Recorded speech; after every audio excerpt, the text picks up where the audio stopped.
Hello students, আমি Nitish sir জ্ঞানজ্যোতি coaching সেন্টারের পক্ষ থেকে তোমাদের প্রত্যেককে জানাই আরও একবার স্বাগত।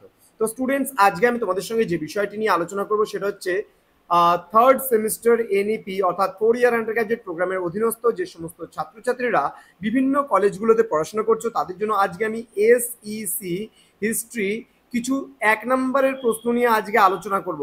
প্রত্যেকটা প্রশ্ন কিন্তু খুবই গুরুত্বপূর্ণ। আজকে আমি খুবই গুরুত্বপূর্ণ 10টি এসএসসি হিস্ট্রির প্রশ্নের উত্তর নিয়ে আলোচনা করব। তোমরা জানো যে তোমাদের প্রশ্নগুলো কিন্তু 5টা টোটাল প্রশ্ন লিখতে হবে, 5 তোমরা কিন্তু এখান থেকে ক্যারি করতে পারবে।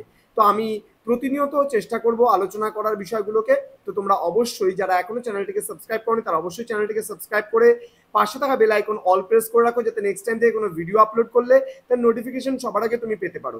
এছাড়া তোমরা যারা ভাবছো যে অনলাইনে আমাদের সেন্টারে জয়েন করবে তারা অবশ্যই সময় নষ্ট না করে যোগাযোগ করো আমাদের অফিসিয়াল নাম্বার 7076398606 নম্বরে অথবা 6295916282 নম্বরে। তোমাদের টোটাল কোর্স ফি রয়েছে তোমাদেরই সাধ্যের মধ্যে, শুধুমাত্র কিন্তু 1199 রুপিস পুরো থার্ড সেমিস্টারের পুরো প্যাকেজটা পাচ্ছ তোমরা। মেজর, মাইনর, এমডিসি, বিএসসি যা কিছু আছে সমস্ত কিছু মিলে কিন্তু 1199 পুরো আমাদের কোর্স ফি, পুরো 6 মাসের জন্য। আর কোনো টাকা পয়সা কিন্তু তোমাদের দিতে হবে না।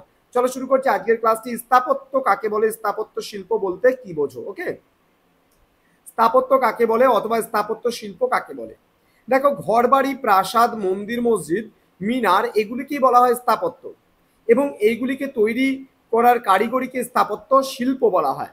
তাহলে বোঝা গেল স্থাপত্য কি। স্থাপত্য বলতে ঘরবাড়ি, প্রাসাদ, মন্দির, মসজিদ, হ্যাঁ, মিনার এগুলিকে স্থাপত্য বলে, এবং যারা এই যে জিনিসগুলো কারিগরি যে একটা বিদ্যার দ্বারা যেটা তৈরি হয় সেটাকে স্থাপত্য শিল্প বলা হয়। ইসলামী বা ইসলামীয় স্থাপত্য রীতির মূল বৈশিষ্ট্য কি?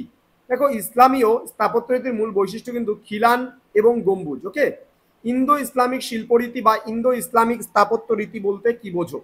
দেখো কি বলেছে, ভারতীয় শিল্পরীতি বা ইসলামীয় শিল্পরীতি, এই দুই শিল্পরীতির সংমিশ্রণে তৈরি শিল্পরীতির নাম হলো ইন্দো ইসলামিক শিল্পরীতি বা ইন্দো ইসলামীয় শিল্পরীতি। ভারতে সুলতানি শাসন চালু হওয়ার পর কিন্তু এই শিল্পরীতির উদ্ভব ঘটেছিল। নেক্সট প্রশ্ন, কুয়াত উল ইসলাম মসজিদের নির্মাণ কে শুরু করেছিল? কুতুব উদ্দিন আইবক কুয়াত উল ইসলাম মসজিদ নির্মাণ কিন্তু শুরু করেছিল। ওকে, নেক্সট প্রশ্ন, কুতুব মিনার কে নির্মাণ করেন? কুতুব মিনারের নির্মাণ কুতুবউদ্দিন আইবক শুরু করেন, তিনি কিন্তু শেষ করতে পারেননি।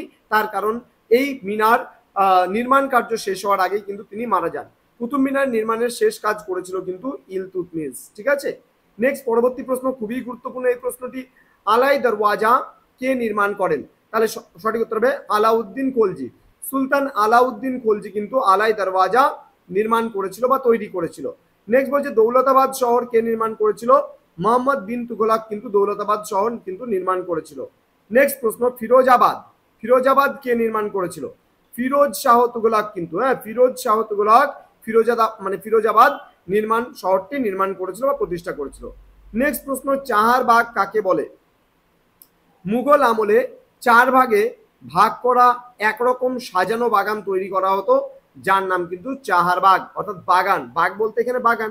তাহলে মুঘল আমলে 4 ভাগে ভাগ করে এক রকমের বাগান তৈরি করা হতো।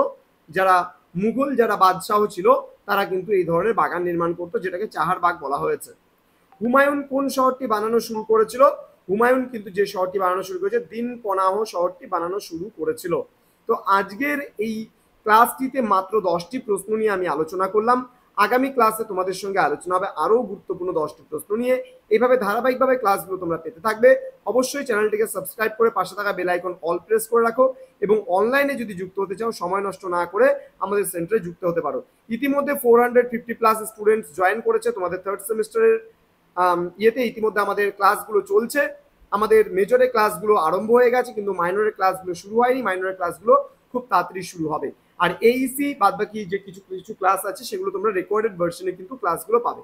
তো স্টুডেন্টস, দেখা হচ্ছে খুব তাড়াতাড়ি আরো একটা নতুন ক্লাস নিয়ে। তোমরা প্রত্যেকে ভালো থেকো, সুস্থ থেকো। Thank you so much. Thanks for watching after all. Thank you.